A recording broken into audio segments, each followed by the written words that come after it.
Hello everyone.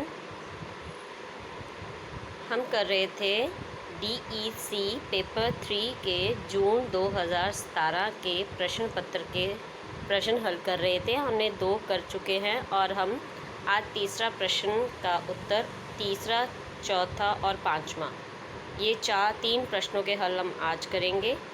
पहला है, मानसिक रूप से अक्षम बच्चे के साथ काम करते समय ध्यान रखने योग्य सिद्धांत की व्याख्या कीजिए।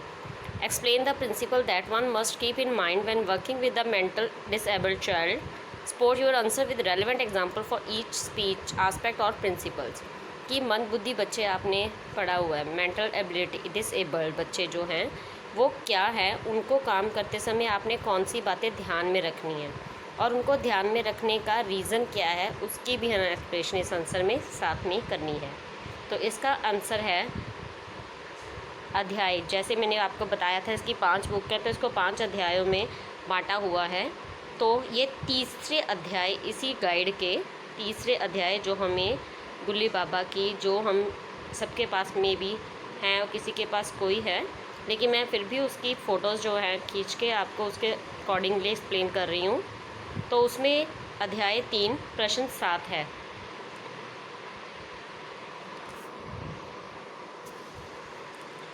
मानसिक रूप से अक्षम बच्चे एक साथ काम करते समय ध्यान रखने योग्य बातें कौन सी हैं? देखिए, सबसे पहले है कि बच्चे के लिए आपको क्या करना चाहिए। सबसे पहले आपको बच्चे को शिक्षा प्रदान करना आरंभ कर देना चाहिए। जब आपको लगे कि बच्चा थोड़ा सा वीक लग रहा है, आपको थोड़ा सा काम करने में सक्षम नहीं है, तो उसको जल्दी से शिक्षा उसको देनी आरंभ कर देनी। क्यों?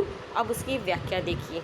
व्याख्या ये है कि बच्चा जब स्टार्टिंग होती है, बच्चे के विकास का क्षेत्र जब स्टार्ट होता है, तब उसकी क्या है, गति सीखने की तीव्र होती है।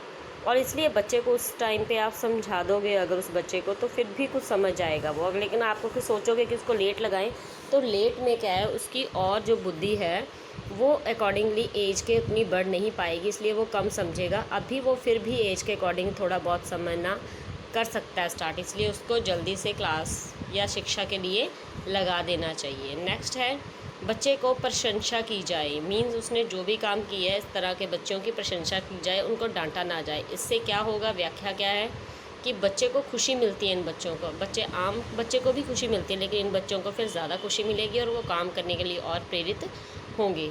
तीसरा है, प्रक्रिया को मनोरंजक बनाइए, क्योंकि ये बच्चे आम बच्चों की तरह बुद्धि ना होने की वजह से ये हर चीज़ में कुछ एक्टिविटी की डिमांड करते हैं। तो इनको मनोरंजन करके खेल खेल में इनको बताइए, और इस तरह क्या होगा, इनको उसमें आनंद आएगा। फोर्थ क्या है, उनको सहायता कीजिए, पर जितनी उनको आवश्यकता है। अगर बच्चा खुद करने की कोशिश कर रहे हैं तो उसको उतना काम करने दिया जाए। फिर भी उसको यही नहीं कि ये डिपेंडेंट है तो इसको नहीं, ये कर नहीं पाएगा, मैं ही कर दूँ, नहीं, उसको करने की कोशिश करने दीजिए। जब वह बच्चा आपकी आवश्यकता महसूस करे तब उसको आवश्यकता की जाए। इससे क्या होगा, व्याख्या क्या है, पूरा प्रोत्साहन मिलेगा। वह थोड़ी सहायता देना बच्चे को धीरे धीरे स्वावलंबी, मीन्स उसको डिपेंडेंट बनाएगा कि हाँ, मैं कुछ अपना काम कर सकता हूँ। अगर ऐसे बच्चों को हम सारा काम करेंगे तो वो अपने आप को हर वक्त एक मोहताज समझेंगे किसी का। नेक्स्ट है, बच्चे को नियमित रूप से शिक्षा प्रदान की जाए। इट्स मीन कि बच्चे को डेली हम क्या है, शिक्षा दें। ये ना हो कि आज आपने उसको काम करवा दिया और फिर 5 दिन छोड़ दिया और फिर सोचा उसको काम करवा दूँ, नहीं, ये बच्चे इस ढंग से काम नहीं कर पाते। दूसरे बच्चों को आप हफ्ते 10 दिन बाद पिछला काम सारा, हम ऐसे 1 और पेपर डालते हैं तो पिछले वाले लेसन भी हम ले लेते हैं, लेकिन ये बच्चे इस तरह के नहीं होते। इनको नियमित अगर आप रूप से काम करोगे, में भी इनको कुछ बातें याद रह भी जाए और कुछ भूल जाए, इसलिए इनको नियमित की होंगी तो ये याद रखने की कोशिश करेंगे। बच्चों को किया गया काम रिपीट किया जाए, मीन उनको दोहराया जाए। ये नहीं कि आज काम करा दिया, कल को नेक्स्ट डे से शुरू कर दिया, नहीं, लेकिन उनको पिछले वाला काम भी दोहराई करवा कर फिर नेक्स्ट काम स्टार्ट करना चाहिए। नेक्स्ट पॉइंट है 7th, बच्चों को चरणों में काम कराया जाए। मीन्स उसको स्टेप बाय स्टेप काम कराए। ये ना हो लगातार एक चीज़ हमने उसको करने को बोला और उसने कर ली, नहीं, उसको एक स्टेप वाइज कि आज हम इसका ये चीज़ करेंगे, आज हम बेटा ये सीखेंगे, आज हम इस चीज़ को सीखेंगे। इससे क्या होगा कि बच्चा, सामान्य बच्चे जल्दी ही क्रिया सीख लेते हैं, लेकिन इस बच्चे को अगर आप ऐसे करवाएंगे तो प्रत्येक चरण पर अधिक समय लगाने की आवश्यकता होती है। जिससे कि उसके दिमाग में कुछ % बातें रह जाएंगी। 8 है बालिका के साथ काम करते समय धैर्य रखिए। क्यों? क्योंकि इन बच्चों को कुछ भी नहीं पता होता, ये गलत भी कर सकते हैं, कुछ तोड़ भी सकते हैं, कुछ नुकसान भी हो सकता है। तो इन बच्चों को डांटने मारने से क्या है, ये और भी सहम जाएंगे। इसलिए इनको ज़बरदस्ती ना कीजिए, बल्कि इनको धैर्य रखने की आवश्यकता है। क्यों? क्योंकि वे हताश हो सकती हैं। इससे वो दबाव डालने से वो क्या है, और भी अपने आप को डिपेंडेंट, या ये सोच लीजिए अपने आप को और भी क्या है, सबके अकॉर्डिंगली वीक समझेंगे। 9th पॉइंट क्या है, सबसे अधिक महत्वपूर्ण बात यह है कि इसको बालिका को यह एहसास व विश्वास दिलाइए कि उसे प्यार किया जाता है और सब लोग उसे चाहते हैं। मीन्स कि वो सबके जैसी है, उस पर कोई फ़र्क नहीं है। इस तरह का उसको एहसास दिलाए। अगर आप एक नॉर्मल बच्चे को भी सारा दिन कहोगे तू तो बेवकूफ़ है, तू तो ये है, तेरे को तो अक्ल नहीं है, तो वो भी एक तरह से एक बार डिप्रेशन में चला जाता है। तो ऐसे बच्चों को तो बहुत ही ज़्यादा प्यार और स्नेह की आवश्यकता होती है। तो इस प्रकार से ऐसे बच्चों के साथ कार्य करते समय हम इन बातों का ध्यान रखना चाहिए, और क्यों रखना चाहिए वो भी साथ में एक्सप्लेन किया गया है। इसके बाद हमारे पास नेक्स्ट क्वेश्चन। देन नेक्स्ट हमारा 4th क्वेश्चन है, भूमिका अभिनय आयोजित करने में सम्मिलित चरणों का वर्णन कीजिए। मीन्स अगर जब भूमिका क्या है, रोल प्ले जब बच्चा करता है या कोई बड़ा करता है, तो उसमें कौन से स्टेप इन्वॉल्व होने चाहिए, कैसे उसको आप पेश करेंगे। इसके लिए हम इस बुक के अध्याय 4 का प्रश्न 12 देख सकते हैं। जब कोई व्यक्ति एक भूमिका को पूरी तरह समझकर उस भूमिका के संबंध में पूरा परीक्षण लेकर नियम पूर्वक से निभाता है, तो उसे भूमिका अभिनय कहते हैं। मीन्स एक जो हमने रोल प्ले क्या होता है कि हमने कोई मुद्दा ऐसा उठाना है जिससे हम लोगों को उसके बारे में बताना चाहते हैं, कोई अपना संदेश किसी के पहुंचाना चाहते हैं, और डायरेक्ट हम किसी से बात नहीं कर पा रहे उसके बारे में, तो हम उस टाइम पे इससे यूज़ में करते हैं कि हम भूमिका अभिनय करके दिखाते हैं, जिससे कि सामने देखने वाले को उसमें कुछ शिक्षा मिलती है, जो संदेश है उस ग्रहण करता है, जिससे कि बात भी हो जाती है और सामने वाले से डायरेक्ट वार्तालाप में कोई भी मुश्किल नहीं आती। पर इसके लिए हमें क्या है, ध्यानपूर्वक कुछ चरणों में हमें ये बातें करनी पड़ती हैं। सबसे पहला चरण है, ऐसे विषय का चुनाव करें जिसके प्रति हम लोगों को अभिव्यक्त बदलना चाहते हो, कि वो हो कि ये ना हो कि सिर्फ मनोरंजन हो, ऐसा हो कि जिससे हम कुछ सूचना देने और सूचना के अनुसार उस मुद्दे को प्रभाव डालना चाहते हो। दूसरा चरण क्या होगा, जो व्यक्ति भूमिका अभिनय अदा कर रहा है उनके साथ एक बैठक आयोजित करें। पहले आप जो लोग भूमिका अभिनय करेंगे वह हमारे श्रोताओं में से ही हो सकते हैं, कि पहले आप जिसको रोल प्ले करना उससे ही बात कीजिए कि वो इस रोल को सही ढंग से कर भी पाएगा। तीसरा है, जो व्यक्ति अभिनय कर रहे हैं उनको मोटे तौर पर जिस परिस्थिति पर अभिनय करना है चर्चा कर लें। सेम एज ए कि पहले तो हमने बनाया, उसके बाद हम उनसे टॉपिक के बारे में चर्चा करेंगे। 4th है, भूमिका अभिनय की अवधि निर्धारित कीजिए। फिर आप ये सोचिए कि मैंने ये वाली चीज़ कितने समय में बतानी है। ये ना हो कि ज़्यादा लंबा हो जाए कि देखने वाला ही बोर होना शुरू हो जाए, और इतना छोटा भी नहीं होना चाहिए कि जो संदेश हमने पहुंचाना चाहा वो पहुंचा ही नहीं, लोगों को समझ ही नहीं आया। 5वां, अभिनय करने वालों को 15-20 मिनट तक तैयारी करने का समय देना चाहिए। क्या मतलब कि आप कुछ भी करने चाहते हैं तो पहले आप खुद उस चीज़ को, उस रोल प्ले को बार बार स्कूल में क्या होता है प्रैक्टिस करवाते हैं, फिर हम क्या है स्टेज पे प्रेजेंट करते हैं। 6th, भूमिका अभिनय के दौरान श्रोताओं को कि क्या भूमिका रहेगी इसके बारे में उन्हें समझाया जाए। उन्हें ये भी बताया जाए कि आपने ये कर रहे हो रोल प्ले, तो आपको ये क्वेश्चन पुट अप हो सकते हैं, तो आपने ये आंसर सहज भाव से देना है, तो उनको पूरा प्रिपेयर कराया जाए। भूमिका अभिनय के बाद श्रोताओं के अभिनय करने वालों को जिस मुद्दे पर अभिनय किया है उसका विश्लेषण हेतु आमंत्रित करें, कि उनको भी बुलाएं कि आपको कैसा लगा, आपने क्या किया, ये सीखा, एक्सेट्रा। 8वां चरण है, चर्चा के बाद इस दौरान जो महत्वपूर्ण मुद्दे उभरे उनका सारांश प्रस्तुत करें। मीन्स आपने रोल प्ले कर दिया, सारा हो गया, उसके बाद एक पर्सन आके सारा बताएगा कि ये रोल प्ले ये था, इसमें ये चीज़ कहनी चाहिए थी और ये चीज़ इस तरह से रिजल्ट निकला। तो क्या है, उससे कई पर्सन को जिनको समझ आ गया ठीक है, जिनको कुछ दिक्कत आई तो वो उस बात को अच्छी तरह से समझ जाएंगे। तो इस प्रकार से रोल क्या है, अधिक स्थितियाँ होती हैं, एक से अधिक स्थितियाँ होती हैं जिन पे हम रोल प्ले कर सकते हैं। तो क्या है, क्यों? क्योंकि ये स्थितियाँ बदलती रहती हैं। एक बच्चा है, बच्चा बड़ा होगा, बड़ा होने के बाद बालक बालिका बनेगा, उसके बाद और रिश्ते बढ़ेंगे जब बड़ा होगा। तो इस प्रकार हम दिखाते हैं कि एक ही पर्सन का कितने रोल चेंज होते रहते हैं लाइफ में। तो इस तरह के हम कुछ मुद्दों पे बात कर सकते हैं, लेकिन हमें ये भी हो कि हम उस मुद्दों पे किसी की अगर बहस होती है तो उसको हम संभालने के योग्य भी हों। जैसे कि अगर किसी ने बोल दिया कि किसी समाज में विशेष लड़कियों के प्रति बचपन से ही भेदभाव होता है, ये एक नाजुक मामला होता है, तो इस पे हम सीधे बात करेंगे तो कईयों को बुरा भी लग सकता है कि हाँ, हमारे घर के बातों पे आप इंटरफेयर कर रहे हो, हमारे तो यहाँ पे ऐसा ही चलता है। तो क्या है, ऐसी बातों को हम अभिनय के द्वारा समझा सकते हैं। अगर एक अभिनय स्टेज पर हो रहा है, रोल प्ले हो रहा है, तो वो पर्सन उस चीज़ को देख रहा है और खुद भी अपने घर पे या अपने आसपास महसूस करेगा और उसमें उसको कुछ में भी हो सकता है कि चेंज होने में एक मोटिवेशन भी मिले। भूमिका अभिनय देखते हुए वह जो भावनाएं और विचार व्यक्त करेगा वह उनके स्वयं के होंगे, भले ही वह विचार कहकर व्यक्त करे या तो अभिनय के पात्रों के विचार हैं और उससे स्वयं के नहीं। तो क्या है, अगर कोई पर्सन इस तरह हो भी जाए तो वो कह सकता है कि जी हमने नहीं, ये तो अभिनय करने वालों ने अपने विचार प्रकट किए हैं, आपका नहीं हमने कुछ कहा या आपके समाज का नहीं हमने कुछ कहा। तो इस तरह हम बात को संभाल भी सकते हैं वहाँ पे। उसके बाद है कि भूमिका अभिनय नाटक से बिल्कुल अलग होता है। क्यों? क्योंकि नाटक के पूर्व निश्चित आलेख होता है, संवाद दे दिए जाते हैं, बहस भी दे दी जाती है, लेकिन भूमिका अभिनय में ऐसा नहीं होता। सिर्फ एक मोटी सी बात को ये छोड़ दिया जाता है कि मुद्दे पर अपनी समझ के अनुसार भूमिका अभिनय करेंगे। इस तरह से क्या है कि भूमिका अभिनय के बाद दर्शकों का जो भी रिस्पॉन्स होता है, भावनाएं उनकी जागृत हुई हैं या नहीं हुई हैं एट्सेट्रा। भूमिका अभिनय के बाद हम चर्चा कैसे यूज करेंगे, यह बहुत महत्वपूर्ण है कि हम एक एक को बुलाएंगे या हम एक साथ ही सबका आंसर देंगे, सिर्फ सुनेंगे। ये चीज़ें हमें बहुत मायने रखती हैं।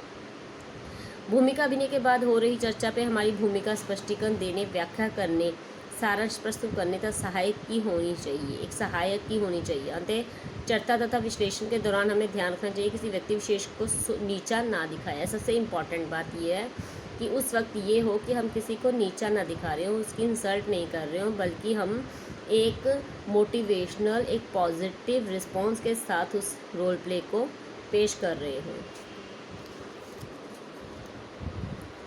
भूमिका अभिनय के अब लाभ क्या है, क्यों भूमिका अभिनय करते हैं, ये सारा हमने पैरे में वैसे पढ़ चुके हैं, लेकिन हमें यहाँ पे भी स्टेप वाइज जो मेन लाइंस निकल के आई हैं उससे बता सकते हैं। भूमिका अभिनय संचार का सरल, कम खर्च वाला साधन है। इसके अवगत हम कम समय में एक विषय विशेष को आलोचनात्मक पहलू उभर कर सामने आते हैं। भूमिका अभिनय समस्या पर सीधे ध्यान केंद्रित करवाता है। ये लोगों की अभिव्यक्ति धारणाओं को बदलने में सहायक है, और ये बात किसी व्यक्ति के प्रत्यक्ष नहीं कह सकते, उस भूमिका अभिनय के थ्रू हम कह सकते हैं। बट इसकी कुछ आपको पता ही है, हर चीज़ की कुछ लाभ होते हैं तो कुछ कमियां भी होती हैं। कमियां क्या हैं? भूमिका अगर सही ढंग से ना निभाए तो सिर्फ ये मनोरंजन का साधन बन के रह जाएगा, जो बात कहना चाहते हैं वो जाएगी नहीं। और भूमिका को बढ़ा चढ़ा कर, तोड़ मरोड़ कर अगर आप करोगे तो उससे क्या हो, सीखने की संभावना काफ़ी कम हो जाएगी। यदि भूमिका अभिनय के बाद विश्लेषण अच्छी तरह से ना किया जाए तो आलोचनात्मक मुद्दे उभर कर सामने नहीं आ पाते कि जिससे आपने करना चाहा था। इस प्रकार हमने ये किया है, लेकिन इस क्वेश्चन में, फोर्थ क्वेश्चन में 3 पार्ट में डिवाइड किया है। 3 पार्ट के जो क्वेश्चन हैं, फर्स्ट जो क्वेश्चन है उसमें भी आपने देखा होगा कि क पार्ट किया आपने, ख पार्ट भूमिका अभिनय के क्या लाभ है, ये हमने अभी लास्ट में पढ़ लिया, तो वहाँ पे कवर हो जाता है। भूमिका अभिनय के संचार को बेहतर बनाने, सुधारने कैसे सहायक हो सकता है। अब ये है कि सुधारने आप कैसे कैसे कौन से स्टेप ले सकते हो जिसमें और इम्प्रूवमेंट हो सके। तो इसी के साथ जो हमने किया है, इसी के नीचे प्रश्न नंबर 13 है, उसमें हम इसको और एक्सप्लेन कर सकते हैं। संचार को सुधारने के लिए या उसे बेहतर बनाने के लिए क्या हम कर सकते हैं। भूमिका अभिनय स्वयं अपने तथा अन्य लोगों के विचार, भावनाओं और व्यवहार को पूर्ण जांच का एक बहुत अच्छा मौका है। यदि भूमिका अभिनय को संवेदनशीलता से प्राप्त किया जाए तो उसके द्वारा मन में दबी भावनाओं को अभिव्यक्त किया जा सकता है। नेक्स्ट है, प्राय ये देखा गया कि भूमिका अभिनय के बाद कुछ लोग वही भावनाएं, अभिव्यक्तियाँ व्यक्त करते हैं जिनमें हम बदलना चाहते हैं, और आमतौर पर वह कभी भी व्यक्त नहीं कर पाते। कि मीन्स यहाँ पे हमें क्या है, भूमिका सुधारने के लिए क्या है कि हम उसको एक इस तरह का रोल प्ले करके दिखाएं कि उसमें हम अभिनय में जो हम बात करना चाहते थे वो हम सफल रूप से करने में सक्षम रहे। उदाहरण के लिए लड़के लड़के में भेदभाव जो भूमिका अभिनय में हमने बताई है वो सही ढंग से हुई कि नहीं हुई। अगर कोई आकर आपसे पूछे भी आप ऐसा क्यों कहते हैं, तो व्यक्ति उत्तर दे सकता है कि नहीं, मैं ऐसा नहीं कह रहा, अभिनय के दौरान एक पात्र ने ऐसा कहा है। मीन्स आपको उसको अच्छा बनाने के लिए इस तरह बात को संभालना आना चाहिए। यह स्पष्ट है कि व्यक्ति सोचता है कि लड़कियां बाहर होती है, परंतु भूमिका अभिनय की स्थिति उसे यह मंजूरी देती है कि स्वयं को इन भावनाओं को उत्तरदायी ना ठहराते हुए अभिनय के पात्र पर ये भावनाएं डाल सकता है कि उसकी भावनाएं थी जी, ये हमारी नहीं थी, आप हमारे पे मत हाइपर हुईजिए। इस प्रकार से अन्य लोगों जो उसके बात से सहमत नहीं है वह अवमानन नहीं मिलेगा, परंतु एक कुशल प्रेषक को समझ लेना कि ये विचार उस व्यक्ति विशेष के ही हैं। नेक्स्ट है, हम लोगों को अपने विचारों व अभिव्यक्तियाँ बदलने के लिए दबाव नहीं डालना चाहिए। सबसे अच्छा और सबसे मेन पॉइंट है कि इस रोल प्ले को तभी सफल होगा अगर हम अपनी जो बात कहना चाहते हैं किसी को ज़बरदस्ती मनाने पर मजबूर ना करें। एक अन्य उदाहरण और लेते हैं। रूढ़िवादी परिवार की महिलाओं को हम देखते हैं कि उनको बहुत ही ज़्यादा उन पे अपमान किया जाता है, उन पे अत्याचार किया जाता है और उनको फिर भी कहा जाता है कि वो घर के सब काम करे, ये करे। तो उसके बाद रोल प्ले में दिखाया जाता है कि वो एक टाइम तक सहती है और उसके बाद क्या है, वो इसका विरोध करती है और अपनी एक स्थिति को सुधारती है। तो इसका मतलब ये नहीं कि हमने रोल प्ले में अगर कोई कहता है कि आप हमें भड़का रहे हो, इसको तो बताया जाए कि भड़का नहीं रहे, विरोध किया तो अपनी स्थिति को बदला। तो इस तरह से हम सिर्फ ये कहने की कोशिश कर रहे हैं कि कई में भी स्त्रियों को इससे मोटिवेशन मिले, जो अपनी बात को नहीं कह पा रही वो भी अपने अत्याचार को क्या है सहन करने की बजाय उनका सामना, उनको सही ढंग से हैंडल करना उनको आए इस तरह से। तो हमें इन बातों की ध्यान में रख के मूल्यांकन करके व्यक्ति विशेष तथा समूह के दृष्टिकोण के परिवर्तन लाने में हमें मदद मिलेगी, लेकिन हमें ये बातों को ध्यान में रखना पड़ेगा। तो ये हमारा हो गया 4th क्वेश्चन। नेक्स्ट हमारा है 5वां प्रश्न। बजट बनाना शालापूर्ण केंद्र चलाने का एक महत्वपूर्ण पहलू है, क्या आप इस कथन से सहमत हैं? उदाहरण देते हुए उचित स्पष्टीकरण के साथ उत्तर दीजिए। बजट मीन्स कि आपने कोई शालापूर्ण केंद्र चलाना है तो उसको कहाँ से पैसा आएगा, कहाँ लगेगा, कैसे कैसे सब काम होगा, ये सोचना भी बहुत ज़रूरी है। तो इसके रिलेटेड हमें क्या है, कथन को कैसे सही साबित करना है, उदाहरण और एग्जाम्पल्स हमने देनी है। हमारे 5वें प्रश्न का उत्तर है, बजट को हम किस तरह से बनाएं या बजट को बनाने के लिए किन पहलुओं को ध्यान में रखना चाहिए। पहले बजट होता क्या, हमें ये पता करना होगा। बजट होता है कि हम इनकम और एक्सपेंडिचर, कि हमें कहाँ से कोई रिसीट्स मिलेंगे और हम कहाँ एक्सपेंडिचर करना है, जो हम इसका हिसाब किताब पहले बनाते हैं उसको हम बजट कहते हैं। एक होता है बजट और एक होता है हमारा जो हम स्टार्टिंग में लेखा विवरण करते हैं। लेखा विवरण और बजट में फ़र्क है। बजट हम कुछ भी खर्च या आमदन आने से पहले का अनुमान लगाते हैं और लेखा विवरण क्या होता है, जब खर्च और आमदन को हो जाती है उसके बाद का हिसाब जब रखते हैं। इन दोनों में ये फ़र्क है, सिर्फ बाद का और पहले का। तो क्या है, लेखा विवरण बाद में बनाया जाता है और बजट पहले बनाया जाता है। लेकिन हम बजट बनाने वक्त ये ध्यान में रखते हैं कि पिछले टाइम हमें कितना खर्च, कितना अव्यय, कितना खर्च हुआ, तो किन किन चीज़ों पे ज़्यादा खर्च हुआ, किन चीज़ों से ज़्यादा की इनकम आई। इससे हमें नेक्स्ट बजट बनाने में क्या है, सहायता मिलती है। नेक्स्ट है रिसीट्स। हमें ये ध्यान में रखना पड़ता है कि हमें जो रिसीट मिलेंगी, मीन्स जो इनकम आएगी, सोर्स, वो कहाँ से मिलेंगे, क्योंकि ये कोई सोर्स प्रॉफिट मेकिंग तो है नहीं।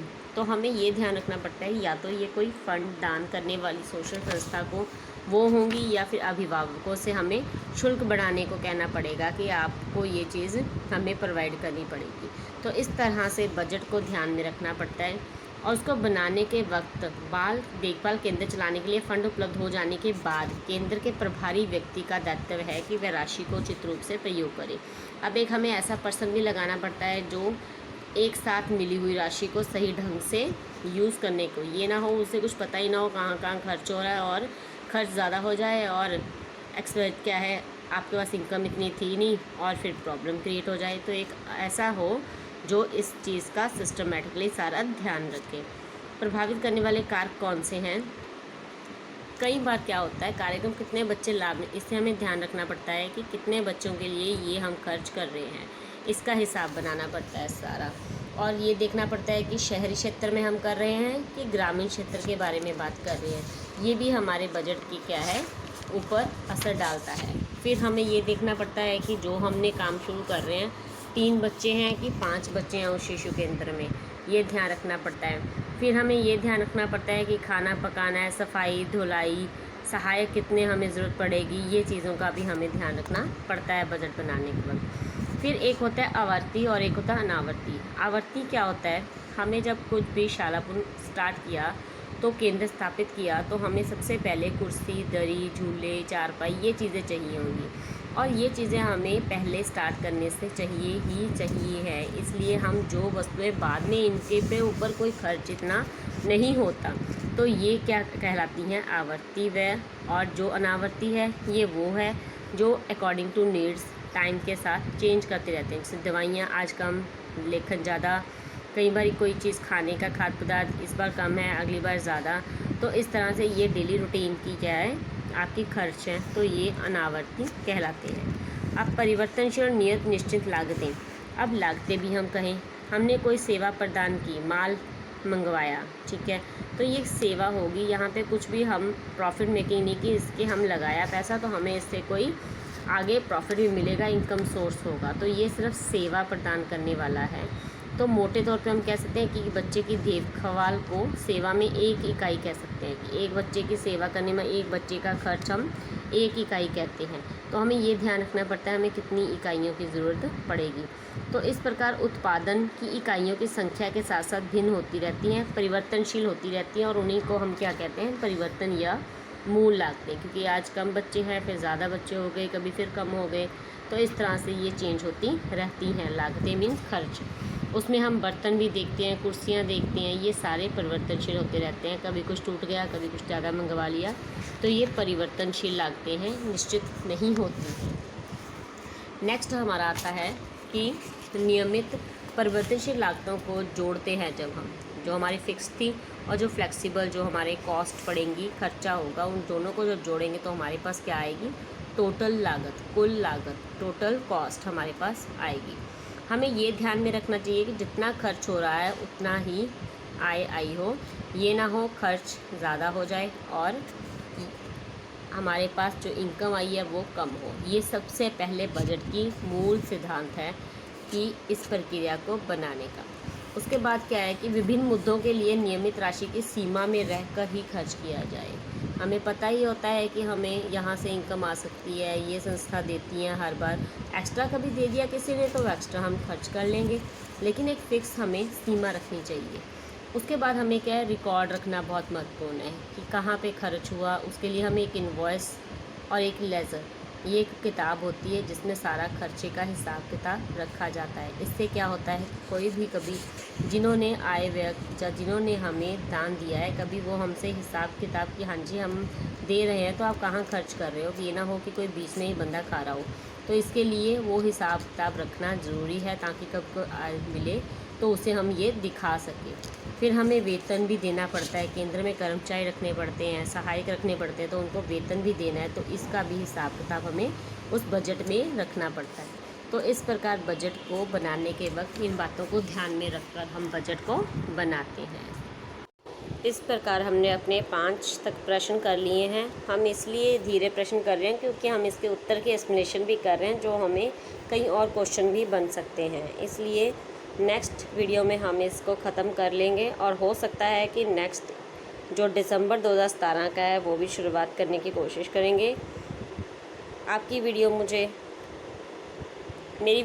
आपको किस तरह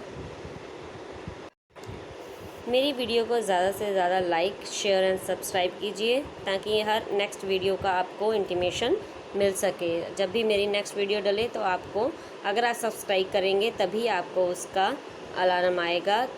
तो मेरी वीडियो को लाइक एंड शेयर कीजिए। Thank you.